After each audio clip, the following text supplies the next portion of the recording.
नमस्कार मित्रों, आज मैं आपके लिए फिर एक बहुत स्पेशल कंटेंट लेके आया हूँ और उन गरीब भाइयों के लिए लाया हूँ जो मोटरसाइकिल खरीदते हैं। हालांकि कार वाले भी ये चीज समझ लें। मोटरसाइकिल खरीदने में जब हम ईएमआई बनवाते हैं तो उसमें किस तरह से चीटिंग होती है, मैंने पूरी गणना की है और लगभग 15,000 रुपए मैंने आज बचाया है। आप भी अगर सावधानी से देखेंगे तो आप भी पैसा बचा लेंगे। तो यदि आप ईएमआई में बाइक खरीद रहे हैं तो किस तरह से बात करना है, कैसे उनसे जो है अपनी बात रखना है, उनके डराने पर हमको नहीं आना है, ये सब चीजें आपको देखना और मैं आगे बताऊंगा इस संबंध में। तो आइए वीडियो शुरू करते हैं। देखिए, आज मैं बाइक खरीदने गया अपने मित्र के लिए, तो लगभग मैंने जो वहां बातचीत हुई उस हिसाब से बताया जिसमें मोटा मोटी आप भी गणना कर सकें। उन्होंने लगभग 1 लाख रुपए की गाड़ी बताई, मैंने 1 लाख मान लिया, 1 लाख रुपए की गाड़ी बताई। इसके बाद वो कहते हैं कि नगद क्या देंगे, डाउन पेमेंट डीपी कहेंगे वो, तो आप समझ लीजिएगा यहाँ पे। तो हमने लगभग 40,000 रुपए, 40,000 थे नगद डीपी देना चाहते थे। फिर इसके बाद हमारे पास क्या बचा, 60,000 रुपए। 60,000 का हमें लोन कराना था उनको। तो अब 60,000 रुपए लोन कराने पर उन्होंने जो हमारी ईएमआई जोड़ के बताया वो लगभग 4700 रुपए, 4,700 रुपए बताया। और इसके पहले उन्होंने डराया भी हमें। क्या डराया? उन्होंने कहा कि इनका सिविल स्कोर सही नहीं है। अब एक बार ध्यान रखिए कि जब पहली बार आदमी कोई सौदा लेता है तो उसका सिविल नहीं बनता है, तो कहा इनका सिविल नहीं दिखा रहा है, ये है वो है, दुनिया की बात कर रहे थे। माने वो हमें डराते हैं। फिर आपके पास मकान की रजिस्ट्री नहीं है, ये नहीं है, वो नहीं है, जबकि ये सब कुछ नहीं लगता है। गाड़ी उनके नाम रहती है, गाड़ी ही गारंटी रहती है, पर वो आपको डराएंगे। दूसरा ध्यान रखना है कि आपको इस डर में नहीं पड़ना है। वो जहां ईएमआई बताए तो आप कहेंगे यार नहीं ठीक नहीं है, फिर रहने दो रहने दो। आप ये मत दिखाइएगा कि आप जल्दी खरीदना चाहते हैं। यदि आपने ये शो कर दिया कि आप जल्दी खरीदना चाहते हैं तो फिर आपको ठगी होगी और बहुत ज्यादा ठगी हुई। तो पहले तो उन्होंने दिखाया सिविल स्कोर। अब वो चूंकि मैं भी साथ में था तो मैंने कहा भाई सिविल स्कोर से आपसे क्या मतलब, पहली बार आदमी ले रहा है तो 0 दिख रहा है, आपको देना हो तो दीजिए। इसके बाद उन्होंने एक चीज और वो बताएंगे कि 10%, 12%, कोई कंपनी 12%, कोई 10%, तो अमूमन है आदमी 10% वाली लेता है। जब 10% में बात आएगी तो फिर एक चीज आपसे और वो कहेंगे कि फ्लैट में कि रिड्यूसिंग में, ये ध्यान रखिएगा। तो फ्लैट और रिड्यूसिंग माने होता है कि जो आपका बैलेंस बचेगा उस पर इंटरेस्ट कैलकुलेशन करना। तो किस्त बना देंगे, किस्त में जो है करेंगे, इसमें उनको ज्यादा फायदा होता है। तो आप ये ध्यान रखिएगा कि फ्लैट की बनवाइएगा। फ्लैट में होगा क्या कि पक्का आपको किस्त पता चल जाएगी कि हमारी किस्त बताई। जैसे हमको 4700 रुपए उन्होंने किस्त बताया और इसके बाद वो थोड़ा सा डरा रहे थे। डराने के बाद उसमें उन्होंने फाइल चार्ज और सर्विस चार्ज, 2 चार्ज और बताए, जिसमें सर्विस चार्ज तो हमने दिए नहीं। फाइल चार्ज भी जो 5,000 रुपए लगभग हमसे बता रहे थे, अब मतलब 100-200 रुपए कम ज्यादा को मैं भी हटा के बात कर रहा हूँ, 5,000 रुपए लगभग उन्होंने बताया था। अब हमने कहा कि 5,000 किस हिसाब से होता है, तो उन्होंने कहा 5% फाइल चार्ज हमारे यहाँ लगता है। तो 5,000 में जब हमने उसमें 60,000 में 5% निकाला तो 3,000 रुपए आ रहा था। ये गणना मैं अभी साथ साथ आपको बगल में दिखती जाएगी और ये पर्चा भी मैं रख दूंगा। तो एक तो आप करिएगा कि जल्दी मत करिएगा, आराम से पूछिएगा, समझिएगा। वो तुरंत आपको निपटाने में रहेंगे, जल्दी करो, दूसरा बैठा है, तीसरा ना कोई होगा तो उन्हीं का कोई आदमी आ जाएगा, भैया हमको निपटा दो, इन्हें बाद में कर दो। तो कहते ठीक है इनको कर दो। जहां आप बाहर निकलने लगेंगे तो आपको पहले वो बुला लेंगे, बैठा लेंगे। तो चीटिंग आपके पास नहीं होगी, क्योंकि उन्हें ज्यादा से ज्यादा गाड़ी बेचना है और ज्यादा से ज्यादा फाइनेंस करना है। तो अगर फाइनेंस उन्हें करना है तो आपको उन्हें फुसलाना पड़ेगा। तो आप ये अपनी ताकत को जरूर रखिएगा। तो उन्होंने कहा 5,000 रुपए चार्ज, फिर हम आते हैं इसमें। और जब हमने 3,000 जोड़ा तो उन्होंने कहा नहीं सर्विस चार्ज है। तो मैंने कहा देखिए सर्विस चार्ज हम नहीं देंगे, सर्विस चार्ज फाइल चार्ज अपना हटा लीजिए। सर्विस चार्ज फाइल चार्ज का 700, 800 लगभग इस तरह है, 1,000 रुपए हमने माना उसका, तो भी हमारा 4,000 हो रहा था। तो हमने कहा 5,000 कैसे हुआ आपका? तो कहा क्या बताएं, यहाँ से वहां से और दुनिया का पता नहीं कैसे क्या है। फिर इसके बाद चलिए हमने बात हमारी हो गई कि 3,000 रुपए हमारा लगना है, तो 3,000 में हमारी बात हुई। अब इसके बाद ब्याज में देखिए खेल क्या करते हैं।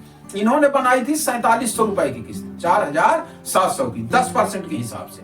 हमने क्या किया कि जब 1 लाख में 40,000 घटा देंगे तो 60,000 रुपए बचा। 60,000 में इन्होंने जो फाइल चार्ज सर्विस चार्ज है इसका भी हमने जोड़ लिया। तो मैंने लगभग जो है ये एक 4,000 रुपए लगा, तो यहाँ पे जोड़ में मैं 4,000 कर गया हूं, आप 3,000 ही रखिएगा। तो अगर हम इसमें 3,000 रुपए जोड़ते हैं, तो अभी 4 जोड़ा है तो 4 कर लीजिएगा, 1,000 आदमी बच जाएगा। 4,000 हमने ये भी जोड़ा वहीं पे, ये बाद में ध्यान आई हमको, तो बाद में 1,000 फिर हमने उनसे वापस लिया था। तो यहाँ पे हुआ क्या कि जब हमने 4,000 इसमें जोड़ा तो बना हमारा 64,000 रुपए। 64,000 रुपए, अच्छा यहाँ पे मैं 65,000 मैंने किया है, ये बाद में गणना हो पाई थी कि ये इतना कैसे ही, ये कितना है, तो हमने 65,000 पे जोड़ा उनका, हो रहा था 63,000, 64,000, 65,000 में हमने जोड़ा 10%, तो इसका जो है 65,000 में 10% के हिसाब से 6,500 रुपए प्रतिवर्ष आता है। अब वो पता नहीं कौन सी फाइल निकाले थे, कौन सा कागज निकाले थे कि हर महीने उसमें ब्याज निकाल रहे थे, क्या कर रहे थे। तो आप अपनी शर्तों पर लीजिएगा। 10% माने फ्लैट है, इसमें कोई झंझट नहीं हमें करना है, ना महीने का ब्याज देना ना साल का जोड़ना। 18 महीने की हमारी किस्त बना रहे थे वो, तो हमने जो है 6500 रुपए का 18 महीने का पैसा निकाला। तो 6500 गुणे 18 बटे 12, 12 महीने होते हैं, 12 का भाग दिया तो आया 3250। 3250 में 18 का हमने गुणा किया तो 10,700 रुपए आया। तो ब्याज हमें कितनी देनी है? 10,700 रुपए। कुल हमारा बना क्या? 65,000, 10,700, 75,700 रुपए हमें देना था उनको। और इन्होंने जो हमें बताया किस्त जब हमने इसमें निकाली, अब देखिए आप 75,700 में 18 का भाग देंगे तो 6,200 रुपए किस्त आती है। और ये चीज माना भी उन्होंने, और इस पर फाइनेंस भी हुई हमारी गाड़ी। तो अब इसमें ये हो गया हमारा। अब इसके बाद पहले उन्होंने बताया था 4700, बाद में हुआ हमारा 4205 रुपए। फिर बाद में हमने जो है ये जो 2,000 रुपए हमने एक्स्ट्रा दे दिया था वो हमने उनसे छुड़वा लिया था। तो आप भी ये चीज रखिएगा कि हम सर्विस चार्ज, फाइल चार्ज नहीं देंगे, क्योंकि जब ये मेला वगैरह लगाते हैं, चूंकि आज 1 जनवरी है, 1 जनवरी को हमें सौदा लेना था, तो हमने ये मेला वगैरह का वो लिया था, उसमें सर्विस चार्ज नहीं लगना था। उसमें साफ लिखा था कि कोई सर्विस चार्ज नहीं, 0 डाउन पेमेंट ऐसा करके आया था, पर वो माने नहीं। फाइल चार्ज जब इतना हमने छुड़ाया तो 3,000 रुपए फाइल चार्ज उन्होंने लगाया। तो 4205 और 4700, तो 500 रुपए हमारा ये बचा। तो 500 में यदि आप 18 का गुणा कर देंगे तो 9,000 रुपए हुआ जो है। तो 9,000 रुपए ये हमारे बचे, 2,000 रुपए वहां बचे। तो इस तरह हमने 11,000 रुपए उनसे बचा लिया। यहां पे मैंने किया क्या कि 4,000 में 9,000 घटाया था, तो हमारा 4,000 वो बचा जो बचत हमारी हो रही थी। खैर यहाँ पे कुछ गणना में थोड़ा धोखा हो रहा है मुझको, आप ध्यान दीजिएगा कि 9,000 रुपए हमारी किस्त में बचे। 500 रुपए मोटा मोटी ज्यादा ले रहे थे हमसे वो, जिसमें हमने 9,000 कहा तो 9,000 में माने हमारी बात। 9,000 ये छूटा और 2,000 रुपए हम फाइल चार्ज वगैरह का भी छुड़वाए थे।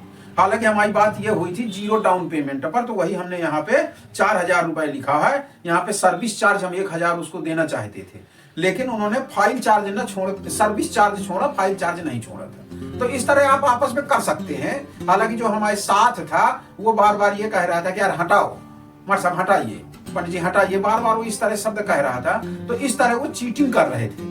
तो इस तरह चीटिंग में हमारे लगभग 15,000 रुपए बचे थे। 11 तो बचे, अब उसके कारण 12,000 रुपए। तो आप भी कर सकते हैं। दूसरा, अभी एक बचत और होगी, इसके लिए मैं बाद में वीडियो बनाऊंगा कि वो रेट ज्यादा बताते हैं, एमआरपी से ज्यादा सौदा नहीं हो सकती। और उन्होंने जो एमआरपी बताई है अभी वो भी ज्यादा होती है। इसको भी मैं एक बार छुटा चुका हूं अपनी गाड़ी में, तब मेरा 4-5 हजार रुपए बचत है। तो आप इस वीडियो को अंत तक देखना और इसको लाइक करिए, ज्यादा से ज्यादा लोगों के पास ये वीडियो पहुंचे। अगर आप लाइक नहीं करते हैं तो वीडियो ज्यादा लोगों के पास नहीं पहुंचता है। तो आप इसको लाइक कर दीजिएगा और अपने मित्रों के पास शेयर जरूर कर दीजिएगा, तो उनका भी 10-12 हजार रुपए बच जाए। और अगर आपको ईएमआई उसका चाहिए कि जो रेट ज्यादा बताते हैं, एमआरपी से ज्यादा पैसा मैंने कैसे बचाया था, उसका मैं पूरा सबूत दूंगा। अपनी बाइक में मैंने बचाया था लगभग 5,000 रुपए, उन्होंने उस तरह मुझसे ज्यादा ले लिया था। एमआरपी ज्यादा बताया था तो उसमें टैक्स वैक्स भी सब बढ़ गए थे, बीमा वगैरह बढ़ गए थे, लेकिन वो रियल में नहीं था। तो मैंने तो नकद खरीदा था। तो अगर आपको ये पसंद आए तो फिर आप कमेंट करिएगा, तो उस पर भी मैं वीडियो एक्स्ट्रा बना दूंगा और अपने बैंक का बैलेंस भी दिखा दूंगा कि देखिए यहाँ से इतना इतना रुपया उन्होंने हमें एक्स्ट्रा भेजा था। तो अंत तक बने रहे आप, इसलिए बहुत बहुत धन्यवाद। और ये आप भी लाभ उठाएं। नमस्कार।